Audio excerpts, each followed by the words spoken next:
Senhora Presidente, senhoras e senhores senadores, a todos que nos assistem.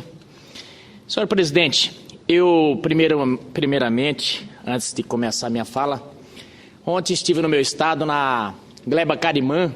Queria aqui mandar, inclusive, um abraço para todos que estiveram ali, para o senhor Luiz da Carimã, e a todos que estavam preocupados com a regularização fundiária, que é um sonho dos mato-grossenses, porque no Mato Grosso ainda existe muito conflitos de terra, creio que é uma realidade do Piauí também, e é uma luta para que a gente possa avançar e que o Brasil possa produzir, que essas pessoas possam ter acesso à sua regularização, já que vivem na terra há muito tempo, e foi criando-se ao tempo que, se der o título, essas pessoas vão vender. O Estado brasileiro tem que parar de tutelar as pessoas, de querer ser dono da vida das pessoas, e a gente sabe muito bem que isso só trará desenvolvimento a essas pessoas e ao Brasil se elas ganharem o título da terra.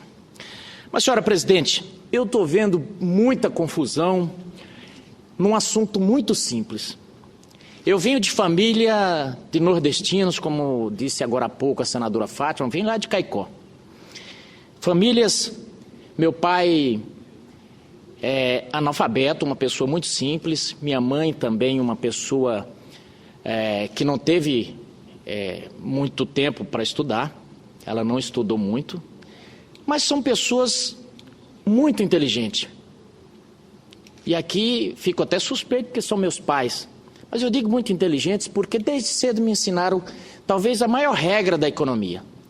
Você não gasta mais do que arrecada, você não gasta mais do que ganha. É uma regra muito simples, mas parece muito difícil de entender para as pessoas. E eu estou vendo aqui, se bem que não é um erro de quem está vindo aqui. Na verdade, eles vêm para confundir.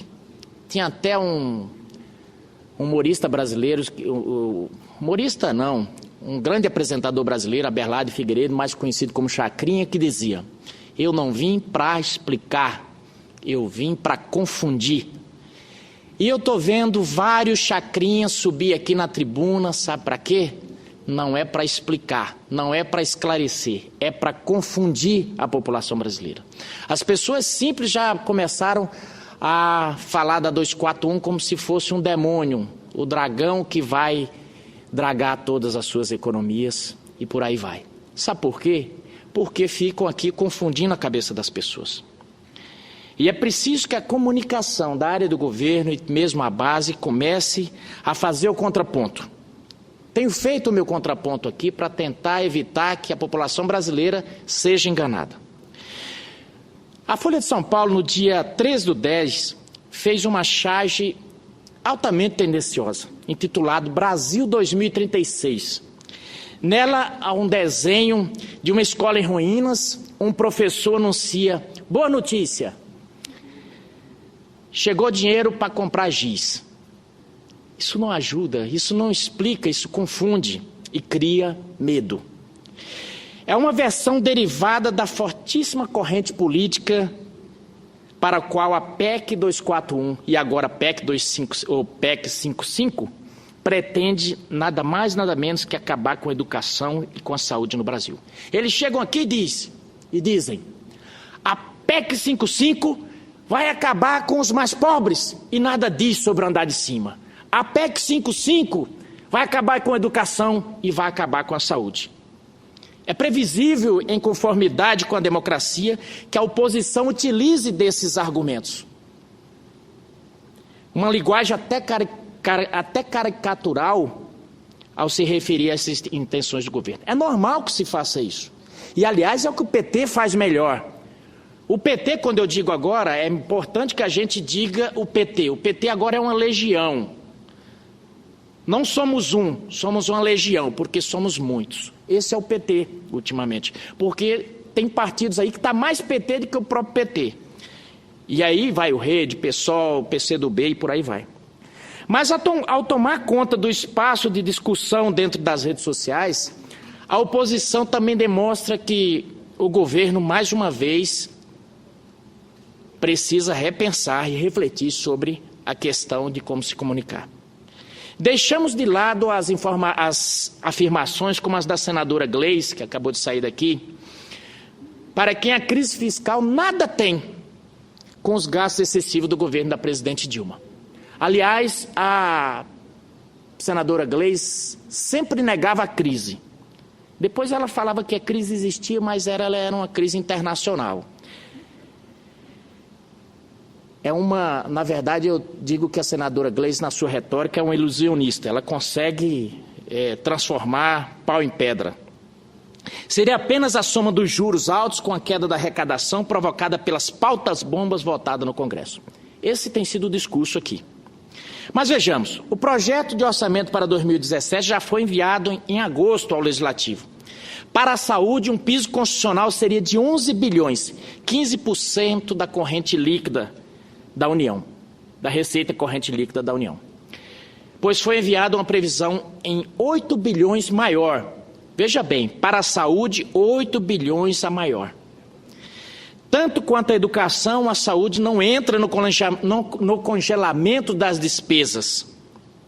O congelamento só vale para o orçamento de 2018. No caso da educação, o governo federal não é responsável pelo ensino fundamental. É muito importante. As pessoas têm perguntado, nossa, vai acabar com a educação. Então eu vou repetir para quem está nos ouvindo. A educação fundamental, quem é responsável por ela é os municípios e os estados. Essa atribuição é dos estados e municípios que estão fora da PEC. Então, mentira número 1, deletada. Mito número 1, não é verdadeiro. A União financia apenas as escolas técnicas sob sua alçada e as 63 universidades federais. Então, quando se falar dessa PEC, vamos pensar nas escolas técnicas e nas 63 universidades. Mesmo assim, o Planalto e a equipe econômica fixaram para 2017 um orçamento de 33 bilhões, 33 bilhões não é pouca coisa, acima do piso constitucional. Mas eles vêm aqui e dizem, estão diminuindo o dinheiro para a educação. E colocaram até o IPEA na confusão. Tudo parece relativamente claro, mas eis que a mídia informa que essa previsão racional é desmentida pelo Instituto de Pesquisas Econômicas e Aplicado, IPEA, instituição de excelência ligada ao Ministério do Planejamento. A notícia, que repicou imediato nas redes sociais, afirmava que nos próximos 20 anos a saúde perderia 740 bilhões. Dois enganos graves em tudo isso. Primeiro, não é o estudo do IPEA, conforme desmentido pela direção do Instituto. Segundo, o cálculo supõe que as receitas do governo vão crescer nesse longo período e que o orçamento deixará de remunerar a saúde segundo o piso constitucional, atingindo-se imensa e fantasiosa quantia. Com relação à educação, novos delírios. As universidades federais têm uma estrutura que escapa aos padrões internacionais, com peso orçamentário da burocracia, a atividade meio, bem maior que o peso orçamentário de técnicos e professores, que é a atividade fim. Dentro da própria Universidade de São Paulo, que não é federal e não será atingida pela PEC, sobrevivem modelos diferentes. A Escola de Comunicação e Artes, o ECA, custa bem mais em termos de burocracia que a Faculdade de Economia e Administração, a FEA, da USP. Essa última terceirizou há 2 décadas toda a atividade meio, dos segurança aos programas de registro de presença ou avaliação discente. Ou seja, as universidades federais podem continuar a crescer, mas precisam modernizar seus modelos, os modelos de gastos. O caso é que durante anos foram se criando o que eu digo vacas sagradas, bezerros de ouros a serem adorados e que essas pessoas louvam. E isso vai engessando, vai deixando a universidade um elefante, uma coisa pesada. Se for para manter o peso excessivo da burocracia, que é sindicalmente forte, elas tendem a minguar em ensino e pesquisa. A escolha será delas e não do governo. No mesmo leito em que corre águas confusas, circula um estudo atribuído à Fundação Getúlio Vargas, pelo qual o salário mínimo seria hoje de R$ 400, em lugar de 880, com a PEC de hoje, se a PEC de hoje tivesse sido aplicada a partir de 1998. E aqui, quem replica esse discurso por várias vezes, como se fosse um pingo, uma nota, uma sonata de uma nota só, é o senador Lindbergh. Eis que o estudo é de autoria de um economista que é apenas professor da Fundação Getúlio Vargas e que não fala em nome dela, tanto quanto da consultoria do qual é funcionário. O modelo que ele criou é ficcional. Seria o mesmo que aplicar uma projeção sobre a taxa de inflação de 2015, caso em 94 não tivesse entrado em vigor o Plano Real. Mas é de se estranhar que essa turma seja contra essas mudanças? Não é de se estranhar, porque parte da esquerda brasileira se acomodou e deixou de ser esquerda para passar a ser o mais reacionária das correntes políticas. Porque o sujeito reacionário, ele não admite mudanças. Ele quer quase que o túmulo. O que eles querem é a morte. Não tem lugar mais seguro do que a morte. Sabe por quê? No cemitério não tem mudança. O máximo que acontece no cemitério é a pintura do muro e a limpeza dos túmulos quando se aproxima o dia de finados. No mais é paz e tranquilidade. Então quem quer viver nessa inabalável segurança está querendo a morte. O mundo é dinâmico e as coisas mudam. Então dentro desse cenário de desinformações, aliás, de desinformação crônica, o problema não está na atuação de cidadãos que exercem o direito de confundir. O problema está na ausência dos mecanismos institucionais de defesa para contrapor isso aí. E nós precisamos fazer isso. O próprio presidente Michel Temer, recentemente entrevistado pela CBN, deu uma linha a se seguir, de que precisamos fazer uma defesa que esclareça as pessoas sobre fazer esse contraponto. Mas na hora de fazer isso, pecou também. Porque ele acabou dizendo sobre os cortes e a saúde e educação e não se saiu muito bem na resposta. Nós precisamos todos fazer esse contraponto e esclarecer para que a população brasileira fique tranquila de que essas decisões que estão sendo tomadas na linha econômica não vão prejudicar o país. Na oportunidade, o presidente afirmou a seus críticos que procuram ignorar que o projeto de orçamento para o 2017 já foi enviado ao Congresso. Mas ele acabou não explicando o essencial. Para a saúde e a educação, a dotação orçamentária crescerá mais um ano, antes que seja congelada e reajustada apenas pela inflação do ano anterior. Então nós precisamos, por que eu estou dizendo isso aqui? Porque nós precisamos contar cada vitória. Nós estamos reagindo como bombeiro, só apagando fogo. Há toda uma outra discussão que poderia ocorrer segundo as normas da boa-fé. Ela diz respeito ao histórico descompasso entre a inflação do país e a inflação dos insumos da saúde. O preço desses insumos cresce mais rápido e aceleraria se o dólar se descolar do seu atual patamar. Ou será que se poderia colocar no mesmo pacote saúde e a previdência para que a economia, com o corte das fraudes previdenciárias, aposentadoria indevida por invalidez, deixasse mais dinheiro para o Sistema Único de Saúde? É um bom tema, mas para que a discussão chegue à sociedade não basta o diálogo com o Congresso. Precisa de competência constitucional para conversar institucional para conversar com a sociedade.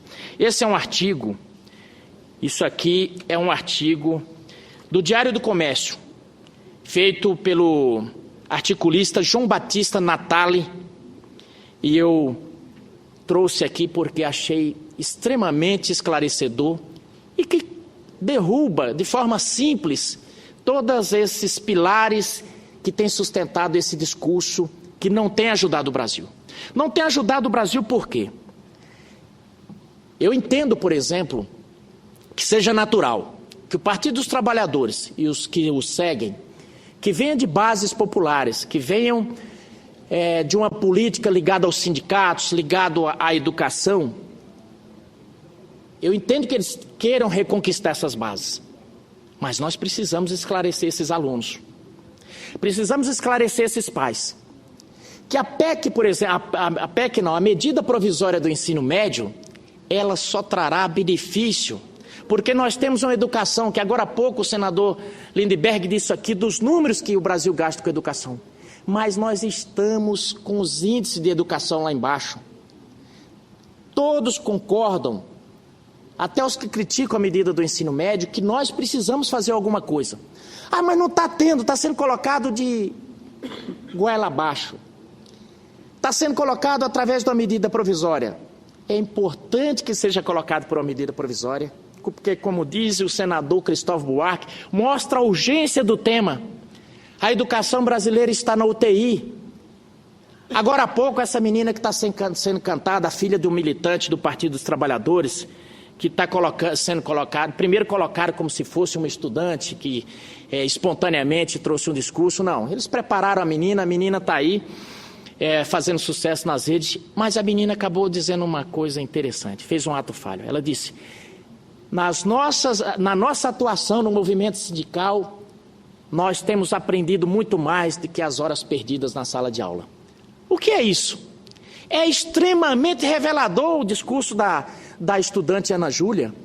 Ela disse o quê? Disse o que a maioria dos estudantes, que o nosso sistema de ensino está falido. E nós estamos gastando bilhões com essa coisa falida. E aqui vem defender que continue e colocam os estudantes para defender isso com unhas e dentes.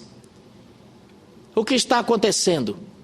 Os meninos estão indo para ali defender algo que realmente eles não entenderam. Que tudo que os estudantes sempre defenderam foi a liberdade de escolha. Essa medida provisória traz a opção dos estudantes dizer, eu vou fazer filosofia ou eu não vou fazer filosofia. Eu vou cursar sociologia ou não.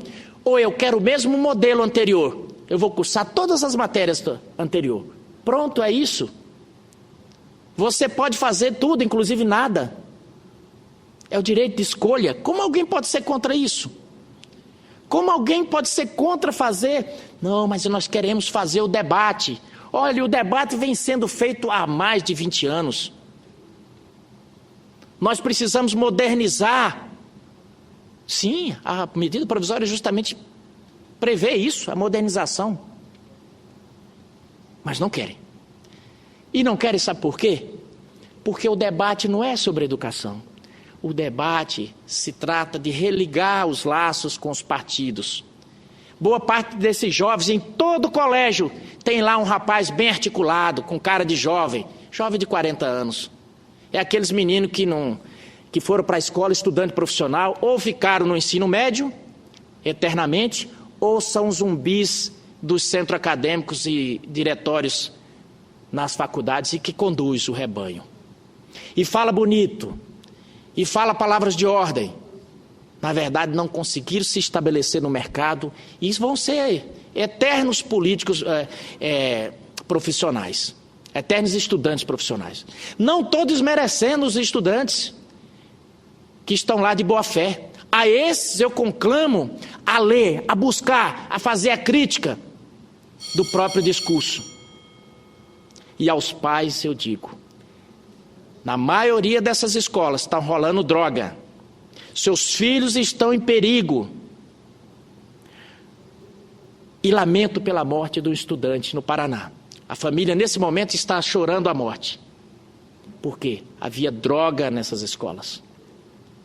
Então esses meninos estão correndo risco e alguns perdendo a vida, sabe por quê? Por nada. Nós já tivemos a perda de vidas, muitos mártires no Brasil, mas por causas muito nobres. Essa não é uma causa nobre porque eles estão enganados. Estão sendo enganados por uma retórica que é válida. E eu não sou contra aqui os protestos. Até os protestos, quando eles são equivocados, eles são importantes, porque demonstra que a nossa democracia está funcionando. Agora, tudo tem limite. Nós não podemos permitir que esses estudantes de boa fé que estão lá sejam vítimas de bandidos. porque tem bandidos se infiltrando nessas escolas. É importante as direções dessas escolas separar o joio do trigo, para descobrir quem é estudante e quem não é, e chamar a polícia se tiver alguém fora da comunidade acadêmica nesse meio. Nossa, você está querendo cercear o direito de protesto? Não. Que dentro da escola esteja somente a comunidade escolar. Que os estudantes sejam livres se quiserem para fazer seus protestos, não manipulados. Não adianta vir com esse discurso aqui, um discurso mentiroso, fazer cara de que está com pena desses estudantes porque estão sendo aviltados em seus direitos por uma medida provisória. Na verdade, o que todo mundo se busca. E, inclusive, esse estudo está sendo comemorado. Aliás, essa medida provisória devia estar sendo comemorada por boa parte dos professores ligados ao Partido dos Trabalhadores. Sabe por quê? Porque a grande responsabilidade por essas medidas são professores que eram ligados aos Partidos dos Trabalhadores. Cita aqui, por exemplo, um especialista em educação, Dr. César Calegari, que ajudou a fazer essa medida provisória. São especialistas. E aí eu digo aqui, não importa se ele era ligado ao Partido dos Trabalhadores. Vamos rememorar o que disse aquele líder chinês, que importa a cor do rato, contanto que caça o rato. Esse tem que ser o nosso pensamento. E cotidianamente aqui. Eu tenho sido no meu estado extremamente atacado por defender medidas que possam tirar o país do caos, tanto econômico quanto dessa letargia educacional. Sei que vou ter um desgaste político tremendo. Talvez não se eleja nem para síndico de condomínio, mas vou fazer esse sacrifício de contrapor. E para cada mentira contada contra essas mudanças, eu virei aqui dizer 10 verdades. Daqui para frente vai ser assim, vou começar a fazer a sonata, a sinfonia de uma nota só também. Nós precisamos fazer a economia da dona de casa, não gastar mais do que arrecada, não gastar mais do que o salário permite e, acima de tudo, buscar lutar por uma educação que faça a criança levantar de manhã cedo e, ao invés de se portar, de se sentir como o gado que vai para o matadouro ou como presidiário que vai para a prisão, se sentir como alguém que vai descobrir um mundo novo, se sentir como alguém que vai para um paraíso, se sentir motivado. E assim, dessa forma, nós vamos ter o nosso papel como protagonista que merecemos no cenário mundial. E já marchando para o final, agradecendo muito a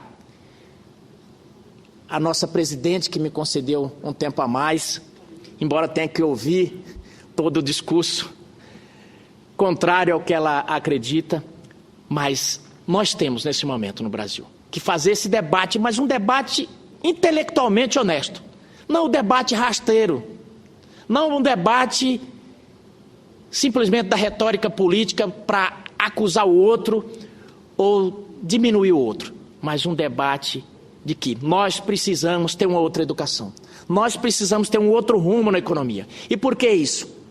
Porque ninguém acredita mais, o mercado, os trabalhadores, os empregadores não acreditam mais no país e estão indo investir no Paraguai. Nós precisamos sim fazer reformas, sair dessas vacas sagradas. Aqui, quando se fala em CLT, parece que nós vamos acabar com os trabalhadores. O que nós precisamos é preservar empregos. Então nós precisamos de uma educação forte, nós precisamos de empregos e nós precisamos de uma economia forte. Como fazer isso? Como ter resultados diferentes se nós sempre fazemos as mesmas coisas? Isso é impossível, já dizia o pensador. Se todo dia nós levantamos e fazemos as mesmas coisas, como é que nós queremos resultados diferentes? Não tem como ser diferente. Então nós precisamos nos mexer. Nós vamos fazer a PEC 241. Deu certo? Maravilha. Não deu certo? Vamos mudar. Por que ter compromisso com o erro? Muito obrigado, senhora presidente.